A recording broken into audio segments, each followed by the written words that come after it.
Okay. So as Larry said, we have plenty of time for question and answer. So there are 2 microphones here. If you could come down and take the microphone so that everyone could hear us, that'd be terrific.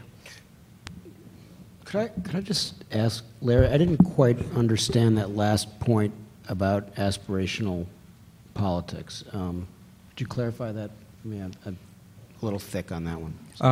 Yeah, I guess what I have in mind is that if the aspirations of ordinary citizens were what was driving the policy-making process, then the fact that they don't seem to be pushing for European-style solutions to inequality might be a really central fact of the explanation for why we don't have them. But I have been... because they don't care about equality, they care about getting ahead for themselves. So they wouldn't push an equality public policy agenda because it's not as important to them. Right, so that would be the explanation for why we don't see that agenda implemented if their preferences were what was producing the policies. But my concern is that policy is so much driven by the ideological convictions of whoever happens to be in charge that even if the public had rather different views than you described, it probably wouldn't be decisive. See, this is where the politics really intersects, because the ideology, the conservative ideology, is driven and buffeted, bolstered by their knowledge of this aspirational culture. So they know when they're drafting these right-wing policies that they can get away with it because of the American aspirational political culture. So they are connected in that sense. Now, it may not be that people are expressing those views in conventional political ways. It might be at the subtextual level. But that is what gives the conservative policymakers their confidence that they can implement let them eat cake economics.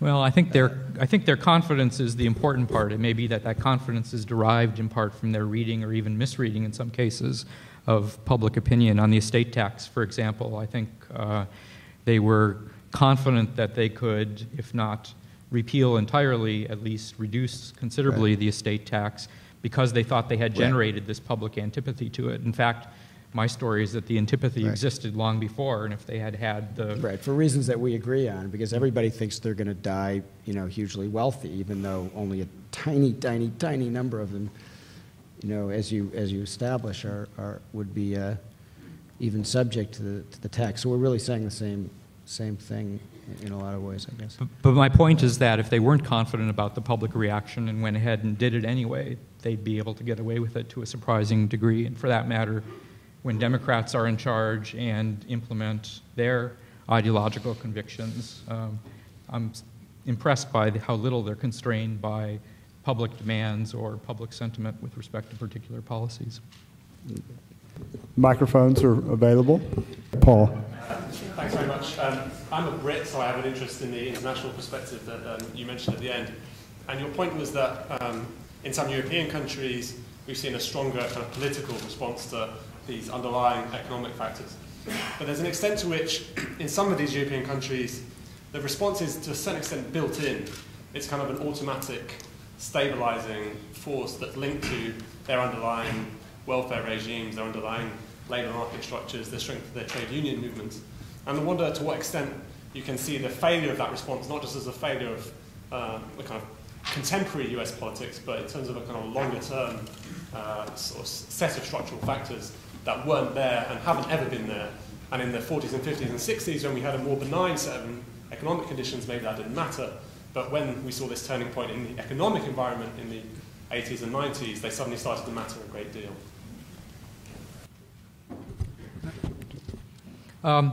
I think that's an important point. The way people describe the American political system often is as one in which it's hard to get anything done because of the separation of powers and checks and balances. That sometimes seems to contribute to the inability to deal with external shocks. And so you could say to yourself, well, we're just less nimble as a political system in addressing these issues when they arise. I think that's probably part of what's going on here, although certainly not the only thing. The decline of unions, I think, is an important part of this story. Other people know much more about that than I do.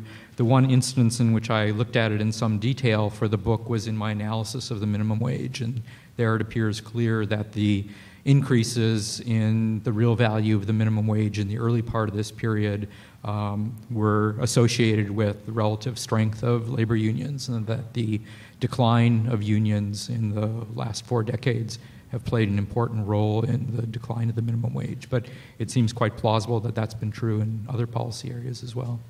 Maybe I should just weigh in that the decline of unions itself does appear to be a largely political phenomenon. That you do see some decline in union membership in a number of industrial countries, but nothing like the U.S. experience. And so my favorite factoid is if you go back to the 1960s, the U.S. and Canada had similar levels of unionization, and the United States is now less than half the Canadian rate of unionization. And the underlying economics exposure to globalization is the same. They even mostly speak the same language, eh? And there's a big difference in the political environment, and a very large part of the decline in unionization in the United States does take place during the Reagan years. It's very specifically the result of policy changes. I'd like to speak to that point, too. There's a display in Larry's book that really speaks to the question of whether this is a question of different eras in which different things happened, or whether it's a result of deliberate policy making. And that shows that the growth in inequality is far from linear. It goes up dramatically under some presidents, and it levels off under others, and they happen to be Republicans and Democrats, respectively, which leads to a pretty clear interpretation that this is a result of deliberate policy making. Let me just also add, and we lost our British commentator here, but Britain has got, there's a sharp increase in inequality under Margaret Thatcher, ambiguous under, I'm having a senior moment. What? No, before Blair, the guy in the middle, Major. Yes, what's his name? He's easily forgettable. And a leveling off under Blair, although it's interesting that not a reversal, and the top 1% in Britain continues to pull away from the rest. But you do see what looks like a pretty clear association between whether it's a conservative or a Labour government and the evolution of income inequality in Britain. Also, one other factor, even before the decline of unionism, unions in the United States were on a comparative level conservative on a global scale. They, for instance, they opposed Social Security in 1935, and they were quite conservative on foreign policy issues for a long time, which provided some alliances with Republicans. That famously, in 1980, the Teamsters, for instance, endorsed Ronald Reagan. And John L. Lewis, much earlier, had turned against FDR and played with the Republicans. So, from the Mine Workers Union. So they're not as radical as in Europe, and also the social welfare state in the United States is younger. It really started under Bismarck in Germany in the 19th century, and the British and French took it up earlier, and it was a very hard struggle, as you know, for us to get any kind of social welfare state. So we're just behind the rest of the world on a number of these economic equality issues. Could you talk a little bit about the Earned Income Tax Credit and how much you think that little-known program contributed to the fact that Clinton had a slower rate of growth of inequality than Republican presidents? I think that probably is a pretty important thing for people near the bottom of the distribution. The Earned Income Tax Credit has been supported pretty consistently by political figures in both parties, but the biggest increase, I think, Paul can tell me if this is wrong, came under Clinton. Yeah, they sort of slipped it through. Nobody quite. This was something where people, I think, didn't quite understand, or at least a lot of the players didn't understand the legislation. They slipped it through. Yeah. So it was a big increase. And I think, this is a technical point, I think it does show up in the census definition of income.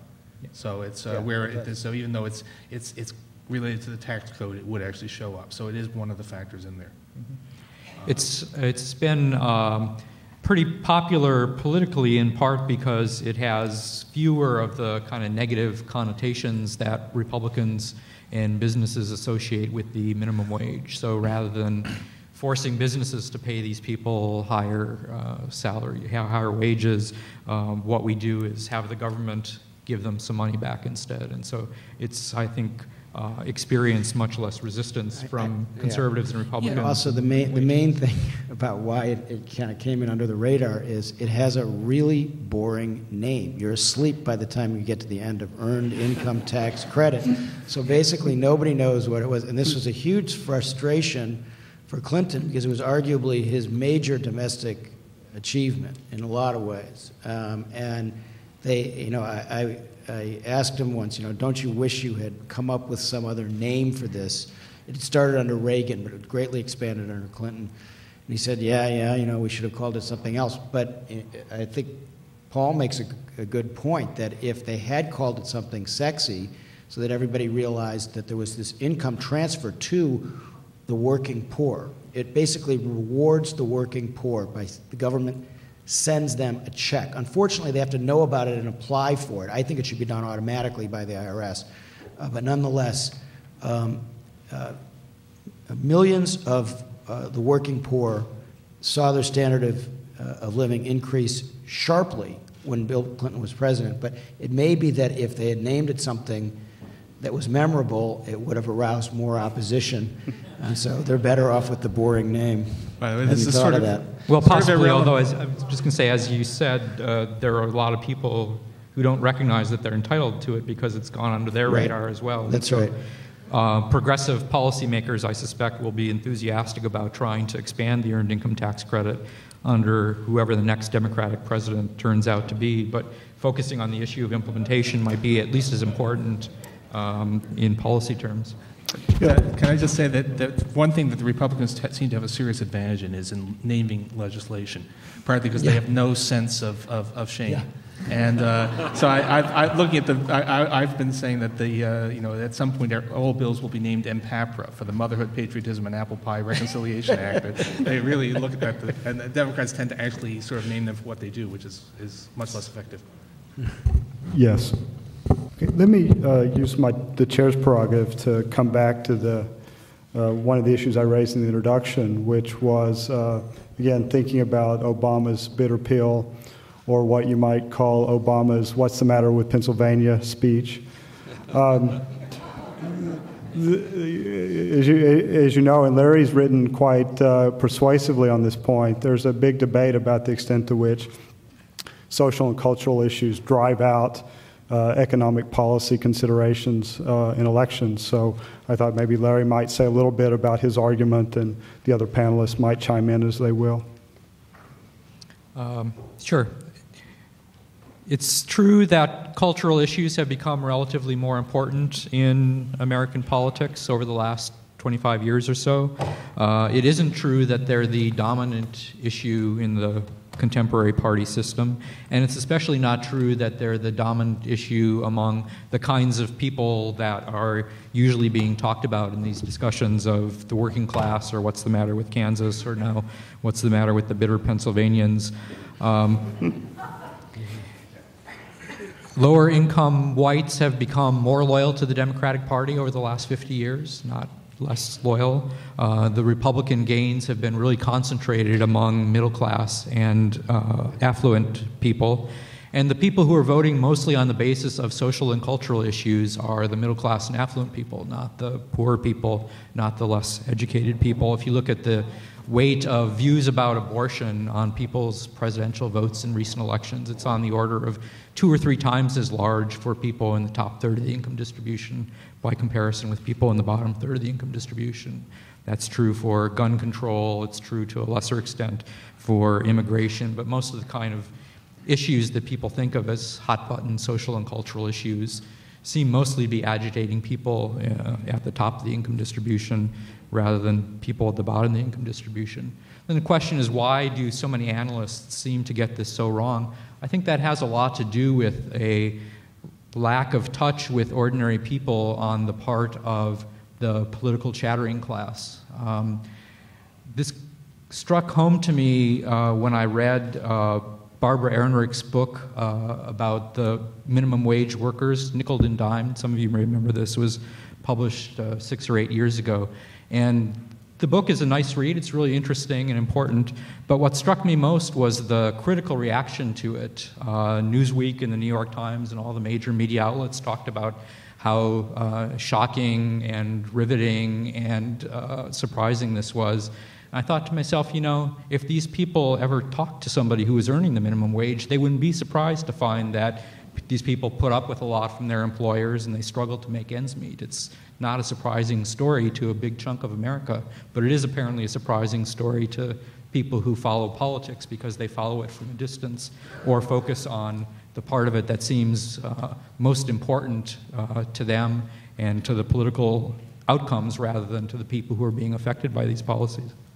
I just want to say that I took, one of the big lessons I took from Larry's work was that the social, cultural issues are just a lot less important than people say. And what we have is a sort of uncontrolled experiment in whether that's true right now. I mean, and by the way, I'm astonished that the word that matters is not bitter.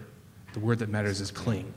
It's a huge difference between saying people are angry and upset and saying people are angry and upset, and that's why they go for this God thing, which is the way that the remarks can be read. And it's as near to sounding like the Republican caricature of what a Democrat is about as you could get.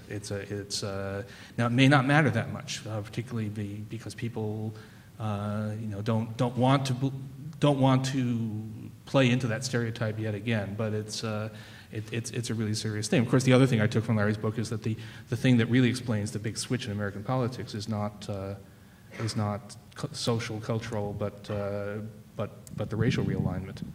So we're doing a couple of experiments in this election, neither of which are necessarily, I'm not sure that Democratic Party leaders would have chosen to make those experiments if they thought it through. Okay, a plug for another book, which is an older one, but published by Princeton University Press, so it's okay to mention it. Issue Evolution by Jim Stimson and his colleague Ted Carmines is the best book I've read about that transformation. I agree that, politically, I think cling is the problem short term, but because of what Larry describes, because guns and religion and these other issues are not driving voter behavior, that's what will ironically possibly save Obama in this. Yeah. For the very reasons that you described, that it is not what they ultimately vote on. So his misreading of the public worked out eventually to his benefit. But the reason that I focused on bitter is that you've got to appeal to what Lincoln called the better angels of people's nature. And I think that Bill Clinton, when he was piling on yesterday, Hillary piled on by doing shots and like saying she had gone hunting when she was a little girl. Bill, I think, much more cleverly piled on by saying, I talked to somebody just before I came in here today, and he said, in our town, we're not bitter, we're proud. And that really, he's been off key in a lot of his remarks lately. He's kind of rusty, we've seen it, but on this he was right on the beam that you have to, on some level, appeal to people's hopes, and this is where, even though cling is the immediate problem, bitter is the deeper problem because it's so at odds with Obama's message of hope and uplift that he really needs. If he loses that message, he can't succeed. Yes. Perfect. We have time for one more question.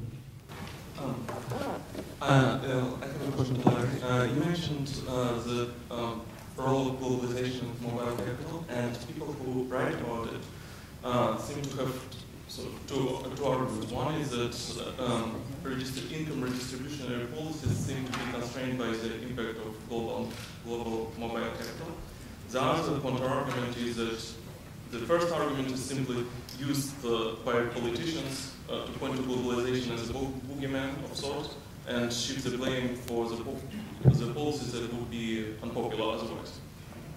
What do you think on the issue? I think this is a question for Paul Krugman.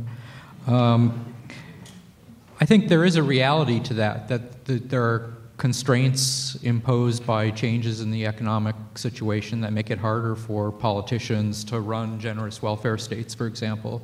But I think it's evident from the experience of other democracies that that by itself doesn't explain the way things have gone in the U.S., that there are lots of other places that have succeeded pretty well at running the kinds of countries that they want to have in spite of those considerations.